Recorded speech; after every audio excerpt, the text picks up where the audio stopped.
할렐루야. 하나님 주시는 귀한 역사가 우리 온 성도들에게 가득하기를 축원합니다. 날씨는 많이 차가워졌지만 하나님의 사랑 때문에 더 감사하고 더 기쁘고 더 고마운 일 가득하기를 축원합니다. 자, 오늘은 우리 야곱 얘기를 좀 하려고 합니다. 여러분, 야곱은 형을 속여서 장자권을 빼앗아서 참 그것 때문에 20년간 지금 형과 떨어져 있었습니다. 가족과 떨어져 있었습니다. 이제 20년 만에 고향으로 돌아오고 있습니다. 그는 혼자 도망쳐서 갔지만 지금은요 4명의 아내가 있습니다. 그리고는요 12명의 자녀가 있습니다. 11아들과 그리고 딸 디나까지 해서 12명입니다. 자, 엄청난 가축대, 당시에는 부의 척도가 가축입니다. 엄청난 가축으로 통해서 종들까지 해서 식구가 많습니다. 어떻게 보면 정말 금유환양이라 그러죠. 금유환양입니다. 그리고 동네에 정말 플랜카드가 붙어야 될 그런 정말 큰일입니다. 너무너무 기쁜, 너무너무 자랑스럽고 뿌듯한 그런 아주 좋은 날이죠. 그런데 야곱의 얼굴이 밝지 못합니다. 형과의 부담스러운 만남 때문에 그럴 것입니다. 형과의 거리가 좁혀질수록 두려움이 밀려옵니다. 종들을 보내서 형의 상황을 알아보니까 지금 형님이 400명의 그 군사를 이끌고 지금 현재 이 주인님 당신을 맞이하려고 오고 있습니다 라는 얘기까지 듣습니다. 에서가 고향으로 돌아오는 동생을 맞이하려고 왜 400명이나 데려왔을까요? 왜 400명이나 필요하죠? 여러분, 이 400명이 어떤 이유로 왔는지 알려면 아주 간단한 방법이 있습니다. 400명 속에 최소한 여자분들이 한 200명 이상 되면 그것은 환영하러 온 것이고, 전체가 남자면 이것은 환영이 아니라 잡으러 온 거죠. 근데 여자분들이 하나도 없습니다. 옛말에 원수는 돌에 새긴다 라고 했죠. 은혜는 물에 새기고, 은혜는 너무 쉽게 잃어버리고 원수는요 절대 잊지 않죠. 그 세월에도 에서의 분노가 지금 삭지 않았습니다. 수많은 인생의 위기를 극복해왔던 야곱이지만 지금만큼 위기는 없습니다. 생명이 경각에 달려있는 상황입니다. 어떻게 위기를 극복해야 될까?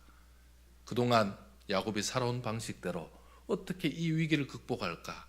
그가 연구해서 나름대로 방도를 마련합니다. 먼저는요 가축을 두 떼로 나눴다가 한쪽을 치면 한쪽이 도망가리라 그렇게 계획을 세웁니다. 한쪽은요 좀 더 덜 중요하고 이쪽은 더 중요한 쪽을 했다가 그래도 반이라도 살려야지 이런 마음이죠. 지금 머리 쓰고 있는 겁니다.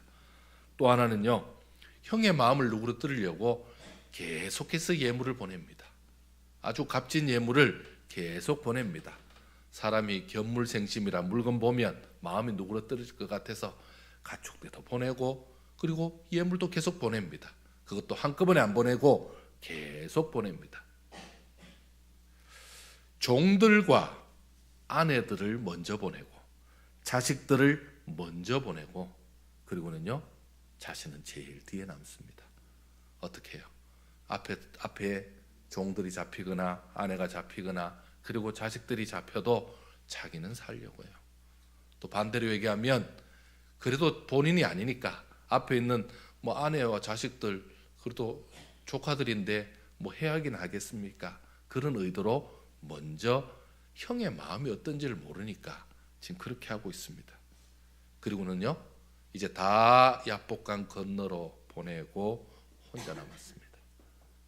이전에 도망 나왔을 때와 같이 자기 혼자 남았습니다.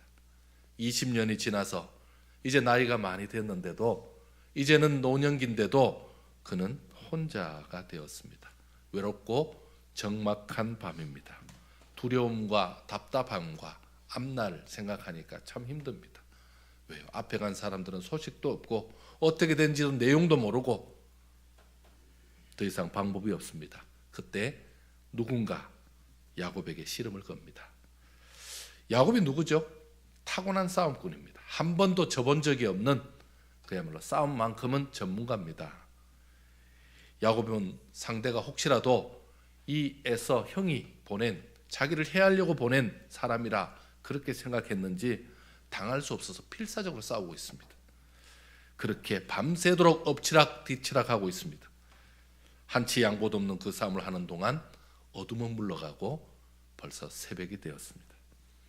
그 새벽에 상대가 야곱의 허벅지에 관절을 쳐버립니다. 허벅지 관절을 쳐버립니다. 야곱은 엄청난 고통과 함께 그제야 정신이 번뜩 나죠. 나와 겨룬 이 상대는 사람이 아니다. 지금까지 나와 겨뤘던 사람들과는 다르다라는 것을 느끼죠. 그리고는요, 야곱은 그 고통 가운데 그에게 매달립니다. 당신이 내게 축복하지 않으면 내가 절대로 가게 하지 않을 것입니다. 그에게 축복을 요구합니다. 야곱은 그가 보통뿐이 아님을 직감한 것이죠. 그분의 말씀이 내 이름을 야곱이라 하지 말고 이스라엘이라 하라.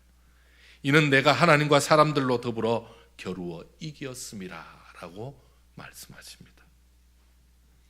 여러분, 오늘 본문을 보면서 몇 가지 우리가 의문이 드는 부분이 있습니다. 그거는 홀로 남은 야곱에게 씨름을 건 사람이 누구냐라는 겁니다. 왜 야곱에게 씨름을 걸어왔을까? 왜 싸움을 걸어왔을까요? 지금 야곱이 안 그래도 심기가 복잡하고 예민한데 과연 이 싸움을 걸어온 자는 누굴까요? 야곱은 자신의 허벅지 관절을 쳐서 중상을 입힌 그 상대에게 왜 축복해 달라고 했을까요? 또 그는 왜 야곱의 이름을 바꾸어 주었을까요? 여러분, 야곱을 찾아온 분이 누구죠? 야곱을 찾아서 씨름을 건 그분은요, 바로 하나님이십니다. 야곱은 그분을 만난 그 야복강의 이름을 분이엘이라고 지었습니다. 분이엘이라는 것은 하나님의 얼굴이라는 겁니다. 하나님의 얼굴을 봤다, 이 말입니다. 내가 하나님과 대면하여 보았으나 내 생명이 보존되었다, 이렇게 표현하고 있습니다. 야곱은 자신을 상대해 준 그분이 하나님이신 줄 안 것이죠. 그리고는요, 만약에 몰랐다면 어떻게 축복을 요구했겠습니까? 축복은 하나님만이 해줄 수 있는데요. 그러면 하나님은 왜 그 밤에 야곱에게 씨름을 걸었을까요? 지금 막 부해가 나서 지금 분에 차가지고 지금 씩씩거리고 있는데, 아니면 예민해 있는데 왜 건드려서 울게 만들었을까요? 야곱이 안고 있는 가장 근본적인 문제를 해결해 주시기 위해서 하나님이 오신 것입니다. 지금 야곱에게 가장 큰 문제는 20년의 세월도 풀지 못한 형과의 잘못된 관계죠. 형과의 불편한 관계죠. 형을 속인 그 죄책감이 그를 괴롭혔습니다. 막상 형을 만날 생각을 하니까 너무나 두렵습니다. 형의 태도를 보니까 너무나 무섭습니다. 자신의 방법으로 해결해 보려고 몸부림치지만 해결할 방법이 없습니다. 그저 가축 두 떼로 나누고, 그저 예물 보내고, 그저 가족들 먼저 보내는 정도밖에 할 게 없습니다. 이 모든 것을 아시는 하나님께서 직접 그 문제를 해결해 주시기 위해서 찾아오신 것입니다. 하나님께서 야곱에게 가르쳐 주시는 그 문제 해결 방법은 무엇일까요? 무엇이든 힘으로 움켜잡았던 그 손을 내려놓고 이제 하나님을 붙잡는 영적인 손이 되라는 거죠. 형의 발꿈치를 잡았던 그 욕심의 손을 내려놓고 이제 하나님을 붙잡는 은혜의 손이 되라는 거죠. 장작간을 움켜쥐었던 그 손도 내려놓고 이제 하나님의 은혜를 구하는 매달리는 손이 되라고, 그렇게 해서 하나님이 찾아오신 것입니다. 그렇게 바꾸어 주시려고 하나님이 찾아오신 것입니다. 야곱은 이런 하나님의 의도를 알아채지 못하고 혼자 해결하려고 밤새도록 버틴 겁니다. 하나님은 굴복지 않고 자신의 힘만을 의지하는 그 야곱의 허벅지 관절을 치셨습니다. 이 허벅지 관절이 위골되었다, 어긋났다 이렇게 말하는 건 부러졌다는 얘기입니다. 여러분, 이 허벅지 관절은 둔부와 연결되어 있는, 엉덩이와 연결되어 있는 그 뼈입니다. 그래서 상하체가 제대로 움직일 수 있도록 연결된 겁니다. 그런데 이 뼈가 상하면 어떻게 되죠? 이 뼈가 상하면 힘을 쓸 수 없죠. 그리고는 더 나아가서요, 생식도 안 되죠. 그러니까 자녀를 가질 수 없는 그런 중요한 뼈입니다. 그 뼈가 위골되는 순간 야곱은 이제 더 이상 싸움이 불가능하다는 것을 깨닫습니다. 그리고 그제서 깨닫습니다. 한 대 맞으니까 깨닫는 겁니다. 나와 상대한 분은 사람이 아니라 하나님이시다 깨닫는 것입니다. 야곱은 곧 그 고통이 그 몸을 뒤덮는 그 순간 하나님을 만났습니다. 베델에서부터 함께 하시겠다고 약속해 주신 그 하나님이 내게 찾아왔을 때 그런 격렬한 만남을 한 겁니다. 그제야 깨닫습니다. 야곱은 지금까지 자신의 능력과 꾀로 무엇이든지 취해왔습니다. 장자권도 저거 내 거다 그렇게 하면요, 무슨 수를 써서든지 뺏었죠. 그리고는요, 라헬도 내가 악착같이 일해서라도 내 라헬을 차지하겠다. 그리고는요, 외삼촌과의 그 경쟁도 정말 치열했죠. 이제 인생을 사는 방식을 바꾸지 않으면 안 될 이 상황에서 이제는 하나님께 매달리고 있습니다. 하나님은 그에게 이스라엘이라는 새 이름을 주었습니다. 야곱의 이름으로 준 이 새 이름, 그것은요, 하나님의 격려와 사랑의 표현이죠. 내가 너의 수고를 다 안다라는 표현이죠. 그리고는요, 아빠가 그 아이에게 장난치다가 져주는 것처럼, 아이가 쏘는 빵 하고 총 쏘면요, 아빠가 으악 하고 넘어지는 것처럼 지금 그거 하고 있는 겁니다. 비록 장애를 입었지만 하나님을 만난 그 기쁨과 한이는 이전에 보지 못한 행복이었습니다. 이전에 맛보지 못한 기쁨이었습니다. 하나님을 만난 후 분이엘을 지날 때에 찬란한 아침 햇살이 야곱을 비추고 있었던 것입니다. 야곱에게 분이엘의 아침은요, 20년 동안 자신을 괴롭힌 문제가 하나님의 은혜로 인해서 해결된 가장 기쁨의 날이기도 했습니다. 오늘날 우리는 종종 해결되지 않는 문제를 가지고 우리도 홀로 몸부림치고 밤을 지새울 때가 있습니다. 참 인생의 밤을 만나는 거죠. 어떻게 해야 되냐? 내일 날 밝으면 어떻게 해야 되냐? 생각할수록 두려움이 있고 번민이 있고 해결되지 않는 문제가 있으면 어떻게 됩니까? 밤에 잠이 안 오죠.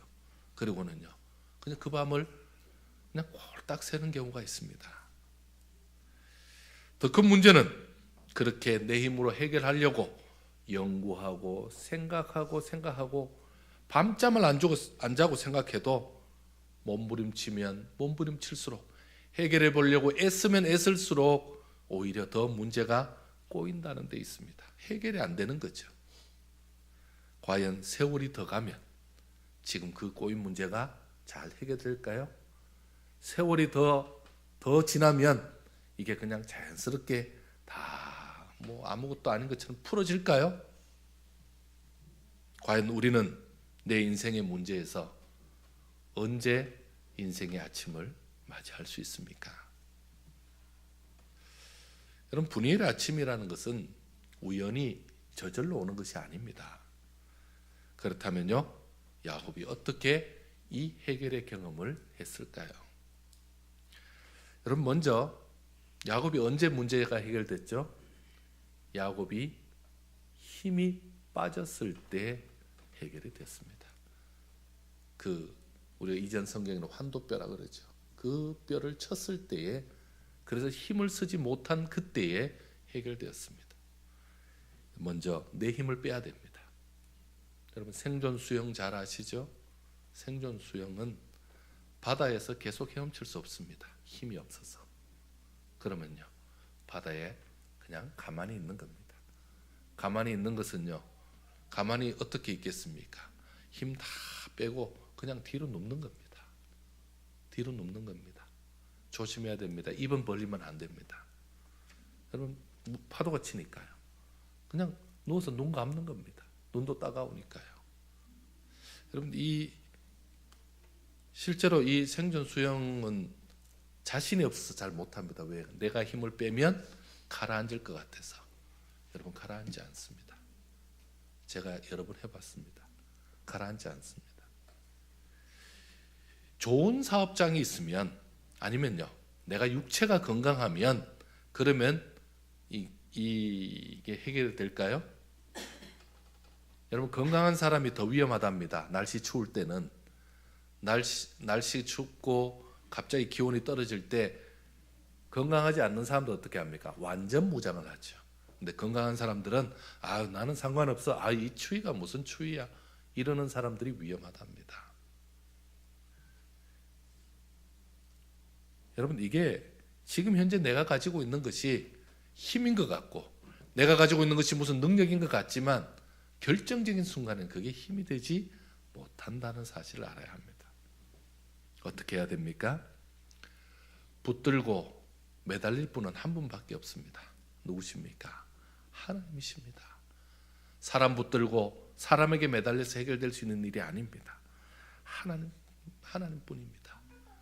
어떻게든지 문제를 해결해 보려고 자신의 문제에 매달린다고 해결되는 것이 아닙니다. 점점 더 복잡해질 뿐입니다. 어떻게든지 이렇게 풀어봐야지 저렇게 풀어봐야지 하고 애썼고 문자 보내고 전화하고 노력한 것이 더 복잡해집니다. 더 복잡해집니다. 하나님을 붙들고 메어 달리는 것만이 분이엘의 아침을 맞이할 수 있는 비결입니다. 야곱이 하나님께 매달렸을 때 모든 문제가 풀린 것을 기억하시기 바랍니다. 야곱이 자신의 힘으로 붙잡았던 것을 사실은 다 잃었던 것을 그의 경험으로 깨달았습니다. 요셉을 붙잡았을 때 내 사랑하는 아내 라헬의 소생 요셉, 이 요셉 하다가 어떻게 됐죠? 요셉을 잃어버리죠. 이제는 베냐민밖에 없다. 베냐민 하다가 어떻게 됐죠? 베냐민 잃어버리죠. 장자권, 이 장자권, 내가 장자권이 있으면 뭐가 되겠다. 장자권 때문에 행복을 잊어버리죠. 자기의 힘을 빼고 하나님께 매달릴 때 잃으면 잃으리라 했을 때 베냐민 찾아오죠. 여러분 요셉이 나타나죠. 그리고는 자기가 형에게 모든 것을 포기했을 때, 모든 것을 다 놨을 때 형이 자기를 받아주죠. 야곱은 이제 온 힘이 다 빠져서 이제는 자기 힘으로 걷기도 힘듭니다. 여러분 지금 허리 수술하고 제대로 못 걷잖아요. 허리 다쳤는데 어떻게 걷겠습니까? 온몸이 다쳤는데 어떻게 걷겠습니까? 뼈가 부러졌는데 어떻게 걷겠습니까? 절뚝거리죠. 다쳐서 절뚝거리는 그 발걸음에서부터 하나님이 은혜로 역사하셨습니다. 에서는 자신을 속이고 떠났던 동생을 잡으려고 400명의 군사를 대동했습니다. 그러면요 400명의 군사 정도 되면 충분히 제압할 수 있는 상황이죠. 그리고는요 예물 보냈을 때 그리고 가족들 보냈을 때 요셉의 수법을 너무나 잘 알고 있는 형입니다. 드디어 멀리 동생이 보입니다. 그런데 야곱의 모습이 어떻습니까? 지금 머리카락은요 온통 헝클어져 형편없습니다. 그리고는요 밤새도록 그렇게 잠 못 자고 힘써가지고 땀 범벅이 된 채로 꼬질꼬질하죠. 눈은 휑하고요. 심지어 걸음걸이가 절룩거립니다. 어딘가 심하게 다쳤다라는 것을 금방 알 수 있죠. 온전하지 않습니다. 형 에서 속에서 불타올랐던 그 미움이 그 절뚝거리는 동생을 보는 순간 사그러지기 시작합니다. 오히려 적개심이 아니라 불쌍한 생각이 먼저 듭니다. 불쌍한 노인네가 지금 오고 있는 겁니다. 더군다나 불편한 몸으로 자신 앞에 와서 7번씩이나 땅에 이마를 대고 절합니다. 절할 때마다 그 일으키기 힘든 몸으로 그리고 엎드린 채로 일어나기 힘든 그 몸으로 고통 가운데 절하고 있는, 그러면서 눈물 흘리고 있는 그 동생을 보면서 그는 그 동생 앞에서 무너지고 맙니다. 그의 그동안 20년간 쌓았던 그 모든 울분과 그 괘씸함과 너무 화난 그 분노가 그를 보는 순간 다 내려앉습니다. 그리고는요, 그의 어깨를 잡습니다. 그리고는 일으킵니다. 그리고는요, 그를 꽉 껴안아줍니다. 야곱은 형의 품에 안겨서 어깨를 들썩거리면서 통곡하고 맙니다. 에서의 눈에도 굵은 눈물방울이 뚝뚝 떨어집니다. 원수였던 두 형제가 이제 하나가 되었습니다. 분이엘에서 비추었던 그 찬란한 햇살은 이제 서로 껴안고 울고 있는 두 형제를 비추고 있습니다. 사랑하는 성도 여러분, 지금 여러분은 지금 무엇과 씨름하고 계십니까? 지금 혼자 문제를 해결해 보려고 이리 뛰고 저리 뛰고 있는 것이 무엇이죠? 지금 여러분이 붙들고 있는 그것은 내가 해결하려는 방식대로 해결하려면 여전히 해결되지 않을 것입니다. 그거 놓고 하나님 붙드시기 바랍니다. 하나님 붙드시기 바랍니다. 그러면요, 우리 하나님이 해결해 주실 줄 믿습니다. 그분을 의지하면요, 하나님께서 우리의 아침도 환하게 밝아오게 하실 줄 믿습니다. 그분을 의지하면요, 하나님께서 우리가 풀지 못한 그 많은 문제를 해결해 주실 줄 믿습니다. 하나님 앞에 다 맡기고 우리 주님만 붙잡는 저와 여러분 되기를 축원합니다. 기도하겠습니다. 하나님, 참 감사합니다. 이 시간에 우리의 손을 내려놓습니다. 그동안 내가 움켜쥐었던 그 손을, 내가 해결하지 않으면 안 된다는 그 손을, 내 손으로 처리하지 않으면 안 된다고 생각했던 그 손을 내려놓습니다. 움켜쥐었던 손 내려놓고 이제 하나님의 은혜만 붙잡고 매달리는 손 되게 하여 주옵소서. 세상을 붙잡았던, 세상을 의지했던 그 손을 이제는 하나님만 붙잡게 하여 주시옵소서. 하나님 붙잡았을 때, 하나님 붙잡고 나아갈 때 우리 주님이 해결해 주실 줄 믿습니다. 이 시간에 간절히 기도합니다. 우리 성도들의 삶 가운데에 정말 해결되지 않는 많은 문제가 있습니다. 도저히 내가 감당할 수 없는 한계가 있습니다. 그 한계에 부딪혀서 절망 가운데에 참으로 불편하고 괴로운 마음 가운데 있는 우리 성도들, 오늘 말씀에 의지하여서 그 문제를 주께 맡기고 그 모든 것을 주께 맡기고 주님 의지하고 나아갑니다. 주님만 붙들고 나아갑니다. 주님께 매달리고 나아갑니다. 주님 역사하여 주시옵소서. 참으로 분이엘의 아침을 맞는 우리 성도들의 마음 가운데 기쁨과 감격의 눈물이 있게 하여 주시옵소서. 주께 맡기며 나아갔을 때에 주님 주시는 놀라운 회복의 역사와 주님 주시는 크신 은혜가 있게 하여 주시옵소서. 아버지 하나님, 지금도 우리는 어떻게 해야 될지 방법을 잘 알지 못합니다. 단지 주님만 의지하고자 합니다. 주님께만 매달리고자 합니다. 주께 맡기고 나아가는 우리 성도들의 삶을 붙들어 주시고 인도하여 주셔서 생각지도 않는 놀라운 그 햇살이 저들 삶 가운데 비치게 하여 주시옵소서. 모든 것 주께 맡기옵고 예수님의 이름으로 기도드리옵나이다. 아멘.